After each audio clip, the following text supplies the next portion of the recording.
नमस्कार दोस्तों, आज की इस वीडियो में हम लोग बात करने वाले हैं उत्तराखंड की सबसे खास और पवित्र यात्रा के बारे में, जो कि है पंच केदार यात्रा।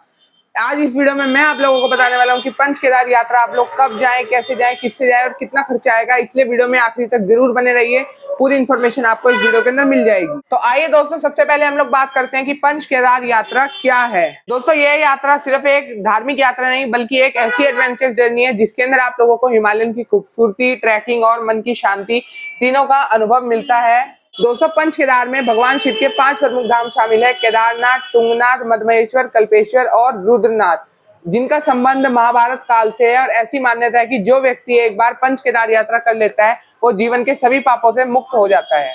और दोस्तों, पौराणिक कथाओं के अनुसार जब पांडव महाभारत के युद्ध के बाद भगवान शिव से अपने पापों की क्षमा मांगना चाहते थे, तब भगवान शिव उनसे बचने के लिए हिमालय में जाकर के छुप गए, एक बैल का रूप धारण करके।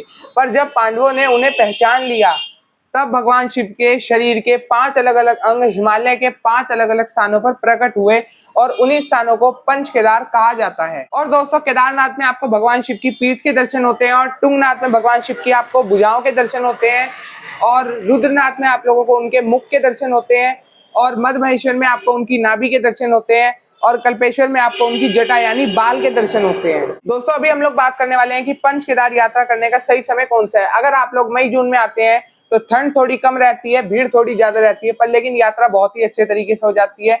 अगर आप लोग सितंबर अक्टूबर में आते हैं तो ठंड थोड़ी ज्यादा रहती है, भीड़ कम रहती है, पर लेकिन यात्रा उसमें भी बहुत अच्छे तरीके से हो जाती है।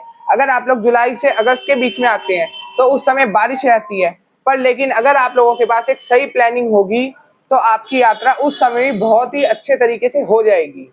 तो दोस्तों, अभी मैं बात करने वाला हूँ कि पंच केदार कैसे जाएं, पंच केदार का क्या रूट है। सबसे पहले दोस्तों, आप हरिद्वार से जाएंगे केदारनाथ, फिर केदारनाथ से आप जाएंगे मदमहेश्वर, फिर मदमहेश्वर से आप लोग जाएंगे तुंगनाथ, फिर आप तुंगनाथ से जाएंगे रुद्रनाथ, फिर रुद्रनाथ से आप लोग जाएंगे कल्पेश्वर। इसके बाद आप लोगों की यात्रा हो जाएगी समाप्त। और दोस्तों, इस पूरी पंच केदार यात्रा के अंदर आप लोगों को टोटल ट्रैक करना पड़ेगा, जिसमें आपको गौरीकुंड से केदारनाथ तक का ट्रैक करना पड़ेगा, जो कि 18 से 20 किलोमीटर तक का है।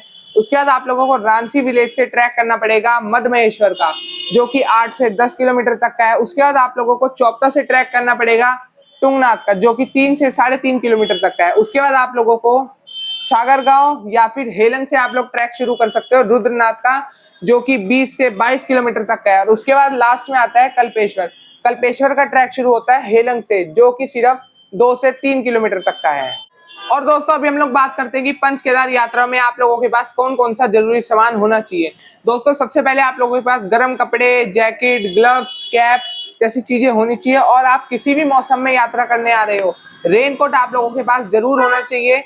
और साथ में अपने साथ एक पानी की बोतल जरूर कैरी करना। और पहाड़ों पर दोस्तों मेडिकल फैसिलिटी जो है वो बहुत ही ज्यादा लिमिटेड है, तो इसलिए कुछ बेसिक मेडिसिन अपने साथ कैरी कर लेना।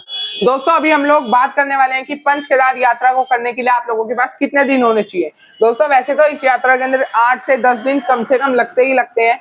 बाकी आपके ऊपर डिपेंड करता है कि आप किस स्पीड से यात्रा कर रहे हो, कितनी जल्दी अपना ट्रैक कंप्लीट कर रहे हो। अगर दोस्तों आप लोग आराम आराम से भी यात्रा को करना चाहते हो, कम से कम अपने साथ 8 दिन का समय लेकर के ही आना यात्रा करने के लिए। तो दोस्तों, अभी हम लोग बात करते हैं कि आप लोग पंच केदार यात्रा किससे जाएं। दोस्तों, पंच केदार यात्रा करने के लिए आप लोगों के पास 2 ऑप्शन है।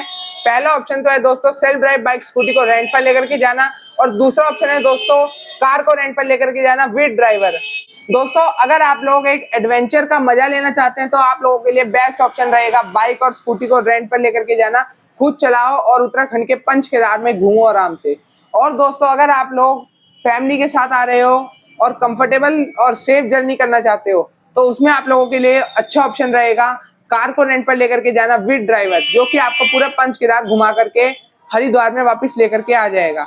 और ये दोनों ही ऑप्शन आप लोगों को अवेलेबल मिल जाएंगे Shri Ram tours and travels के पास। और दोस्तों, अभी हम लोग बात करते हैं कि पंच केदार यात्रा में कितना खर्चा आने वाला है। दोस्तों, यात्रा का खर्चा कभी भी फिक्स अमाउंट में नहीं होता है। ये खर्चा डिपेंड करता है आप कौन से मंथ में आ रहे हैं, आप कौन सी बाइक या स्कूटी को रेंट पर ले रहे हैं, या आप कौन सी कार या फिर बस को रेंट पर ले रहे हैं। ये सब खर्चा इस बात के ऊपर डिपेंड करता है।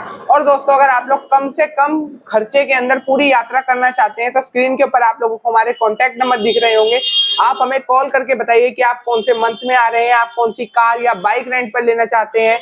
हम आपको अपने हिसाब से कम खर्चे के अंदर पूरी यात्रा करा देंगे। दोस्तों इस वीडियो के अंदर मैंने आप लोगों को पंच केदार यात्रा की पूरी जानकारी दे दी है कि कब जाएं, किससे जाएं, कैसे जाएं और कितना खर्चा आएगा। और दोस्तों अब आप लोगों के ऊपर डिपेंड करता है कि आप लोग ये यात्रा की बुकिंग चाहे मेरे से कराइए या हरिद्वार में आप किससे भी कराइए।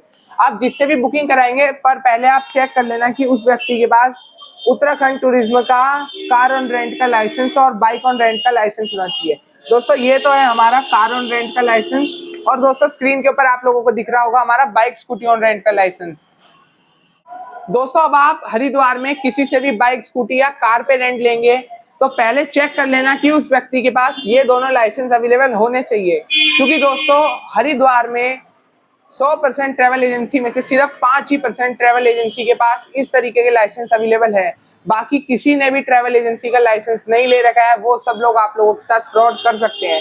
आप लोग पहले उनका लाइसेंस चेक करिए उत्तराखंड टूरिज्म का, उसके बाद ही उनसे कोई कार या फिर बाइक रेंट पर लीजिए।